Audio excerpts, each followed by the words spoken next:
BYDFi is a crypto exchange on desktop and mobile where you can spot trade, futures trade, use leverage tokens, and copy the trades of top traders. If you sign up with the link in the description, you get a free $100 when you deposit $100. There's hundreds of crypto available on their spot exchange, as well as a free test account so you can practice futures trading without getting wrecked. BYDFi. Hello everybody, good morning. Powerful Bitcoin and a creeping market as well, I've noticed. I woke up this morning seeing a few alts moving as well. Basically they're just following the coattails of Bitcoin, but fair enough, it's all good. So we can have a think about what's going on for Bitcoin right this very moment in time. A little bit of bearish divergence on the way up with a curling top. It's no big deal. We're looking at just a 1 hourly. It's still a very big, decent breakout with conviction. So Captain Hindsight kicks in now. We see the channel, which again we always said is a consolidation channel, more likely to break out than break down. We wanted another retest at the bottom. We didn't get it. Just a final retest at this level here, and then here we go. So yesterday's closure was pretty epic. We're having continuation on this today.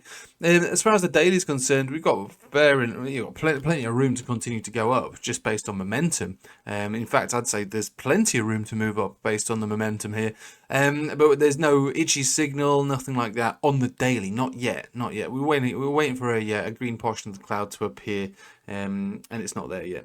So if we move it down to a 12 hourly, we do have a pump signal. That's great. So the pump signal's there. We narrowly avoided a death cross, which is definitely like a bear trap scenario. Never play a signal until it's happened, or never play a death cross until it's happened. Anyway, so bears have got wrecked on that instance. Again, we look at the 4 hourly and we've got an incoming golden cross. So it does look like it's going from strength to strength here. And again, it's one of those things, isn't it? You play the cards you dealt. And at the moment, the cards have been dealt very much in favour of bullish continuation to a new local high, which is basically the drill here. That's what we're looking for, 32,000 and beyond. Sounds sort of crazy to say, but it is true. So let's have a look at traditional markets just to get... Actually, we'll just talk about Bitcoin dominance chart here. So the dominance chart is very bullish. This is a weekly. It is bullish. If there's going to be a pullback on this, and again, a pullback, not a collapse, not a destruction, just a pullback because this chart is bullish. We all know that the altcoins are not very popular at the moment because of the SEC and just in general because Bitcoin is the powerhouse. We've been here before. It's very much a 2020 kind of scenario going on right now. And so if there is going to be an area, it's your 200 exponential moving average on the weekly. We've seen this in the past. We ran all the way up into it here. Rejections, decent pullbacks, altcoins catch up. So we might be looking at something like that. Maybe a pullback from here to a Bollinger Band center. So maybe towards the the lower 47s, maybe thereabouts. And again, that is not going to be what most people would consider an alt season, but what it would be a bit of catch-up time for altcoins, right? So that is a possibility. It's the top of the Bollinger Band. It's a 200 exponential on a weekly, where historically we have had some serious reactions from there in the past. Doesn't have to happen, but if it's going to happen, that's where it'll likely happen from. Also, though, it's worth recognizing that there is a pump signal on the weekly here for Bitcoin dominance. And so really we'll be looking for the upper 50s towards 60 really for a major horizontal period where we get a larger, more significant rejection, which would be considered an alt season. At this point now, this is mostly hopium based on previous analysis on a weekly, so it's not going to snap straight into action. I wouldn't have thought. It could take a little while for any of that to happen. Traditional markets, let's do that then, shall we? So let's have a look at gold. Still basically fanning around at these lower levels. In fact, gold doesn't look very good. So this rotation from stocks to commodities hasn't even begun. It's not even started yet. Still, from what I can see, it's still pending. The movement on the S&P has a bullish breakout from its previous resistance with pump signal kicker. So that looks good. So if we go to the normal S&P, we're still waiting for this area to get retested, 4,500 more or less. The euro still looking quite good as well as a euro on the weekly. We'll just move it to a daily though, and we can see that still looking relatively good.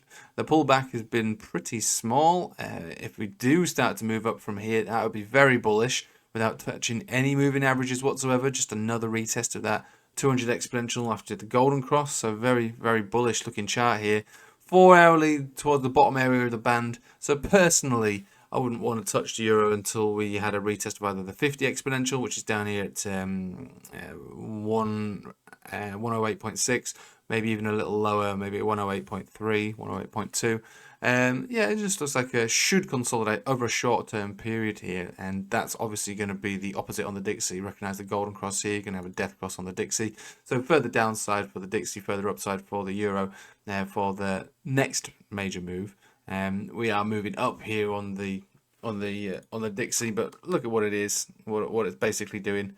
It's a channel basically, and we all know what happens with ascending channels. It's the opposite of what happens to descending channels. So this is more likely to have a breakdown, just as the descending channels, falling channels are more likely to break out, as Bitcoin has so graciously taught us. So you know, in the short term and for the long term for Bitcoin, it looks really good. So yeah, still happy to continue holding on to the 21,500 bids. Slightly disappointed I didn't get to top up, but I wasn't prepared to top up, you know, any higher than this, the top of this channel. I don't really want to buy Bitcoin any higher than that. If anything, I'm going to pour money into altcoins when the time becomes more, I suppose, when the time suggests that we'll have some immediate gratification. However, like I said it yesterday, I said it on the stream last night, I am very interested in setting bots up for altcoin to altcoin pairs. I think I'm going to spend the day, you know, browsing, you know, about what, you know, what bots might be most appropriate to do. They are going to be alts to alts, so whether that's BNB pairs, Ethereum pairs, KCS pairs, those sort of things.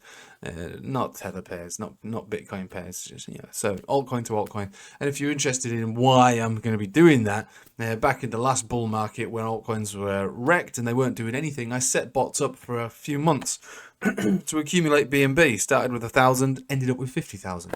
I'll leave a link in the description below, or a floaty link in this video, just so you can see and understand what it is that I'm actually doing there. And I'm hoping to try and achieve that sort of thing all over again. It's a game of accumulation. This is the way to think about bots. It's not get rich quick, it's accumulation. You're accumulating a quote currency. Anyway, I'll let you watch those videos if you're interested in bots. And if you want to set them up, you can do Pionex, which is free. It's an exchange with tons and tons of bots, really good platform. Or if you want to go one step further, you can set up a subscription with Bitsgap, which are basically the cream of the crop when it comes to actual trading bots that you can apply to more or less any of the exchanges through an API key. And they're the ones I'll be using to do this this next bot journey through this sideways underperforming period for altcoins. Playing the long game, basically. Right, thanks for watching. I hope you have a nice day, guys, and take it easy.